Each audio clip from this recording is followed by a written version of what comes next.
Hi, Julianne Stevenson here, founder of Sterling Credentials. Welcome to the platform.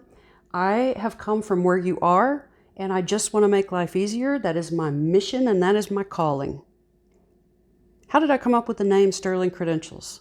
Well, as we try to move from technician into professional, then we are going to have to be of the highest quality. We're going to have to live up to the highest professional standard. We are going to have to carry with us Sterling Credentials. All right. You can go to the URL sterlinglogin.com, and that will redirect you to our login page. You can type it in every time, but I would encourage you, on your device, there will be a way where you can add an icon to your home screen. And that way it'll just instantaneously deploy. If you do an internet search for the name of your device plus a home screen shortcut, you'll come up with the instructions.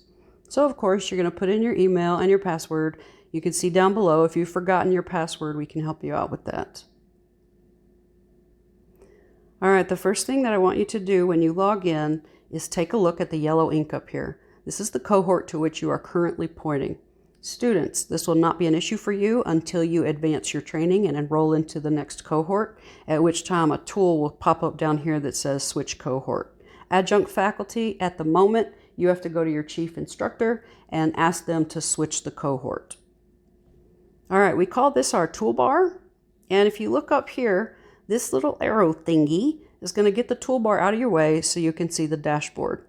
Shift Diary Overview is where scheduling will occur. Classroom is where our lab skills will go. And Clinicals and Patient Care Reports, this is anywhere you need to write a patient care report. And the reason that I expand it that way is the simulation reports and the practice reports are also here for the time being.